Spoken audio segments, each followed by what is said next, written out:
Ah, siguro yung utak nilang kagagamunggo, nasa tumbong pa. 'Di ba? Sabi ni John Alcala, isang abogago ata yun, sir. Malamang.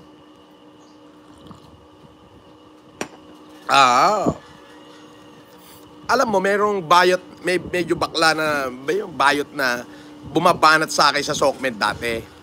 Medyo sikat-sikat to.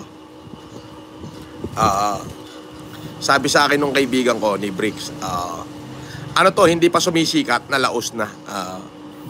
Nakakasalubong ko ngayon sa sa RW. May mga escort ako, may mga BD ako eh. Kasama ko yung manager, naglalakad kami at pakakainin nila ako. Lalakad ako ngayon. Nakakasalubong ako ngayon, kasama ko yung marketing director. Siguro mga 8 metro pa yung layo. Nakakilala ko agad. Patay mali siya ako. Biglang kumanan. Iniwanan yung kasama, nagtatakbo. Tayo na mga gago. Di ba? Ang bobo, di ba? Parang syunga lang, di ba? Share muna natin to. Maganda to. Maganda to. Upakan ko itong pamilya na to.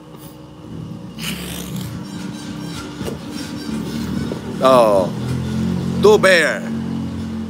Ano masasabi mo sa ekonomiya natin ngayon, FLM? Nako, wala muna akong pakialam dyan sa ekonomiya natin. Ang pakialam ko yung humanitarian ko at saka yung basher ko. Yun ang pakialam ko ngayon. Kung paano ko uupakan itong basher ko, nagtatago eh. Di ba? Hindi yan, Salve, hindi. Iba. Ano to? Talagang gustong gumawa ng pangalan nito.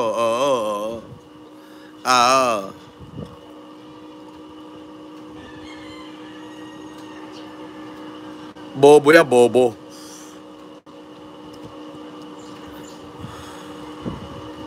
Sabi ni Nimrep Gabriel, Idol, wag ka po hindi ako nakikipag-away.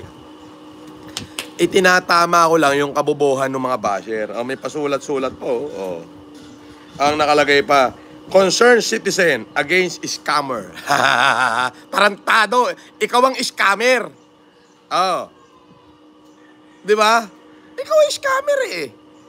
Akalain mo, nagdemanda ka pa. Di ba?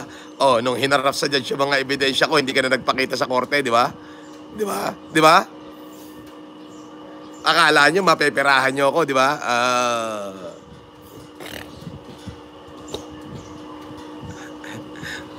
Simula't simula pa, kilala ko na kayo, mga gunggong. Ang tawag sa'yo, tabogo.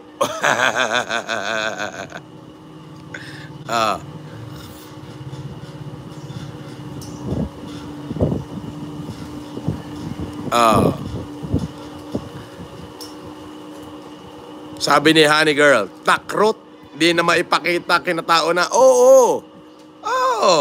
paano ka paniniwalaan? Tuturuan kita. Magpadala ka ng ID mo, kompletong pangalan mo. Papansinin ka ron. Pagka concerned citizen against scammer, bobo nito. Di ba?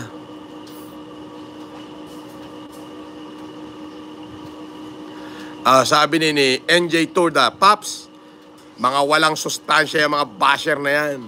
Wala talaga.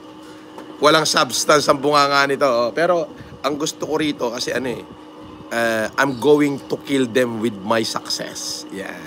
And bury them with my smile. Papatayin ko sila sa aking tagumpay at ibabaong ko sila sa aking mga ngiti. Basher, mamaya, abangan mo ko. Pupunta ako ng Newport. Ilalive ko, ipapakita ko yung diamond ko kung paano ko iabot yung diamond card. Pain room. Pain pagkain. Ayan, mapakita ko. Ganon kasi kapag naging diamond card ka dyan sa Newport, talagang super VIP ang dating mo. Epic na epic. Lahat libre. Kaya kayo, magpa-diamond card na kayo. Ito pa nga ang hamon ko. Kapag ka nag-diamond card ka, dito tayo, medyo mainit dyan. Yan.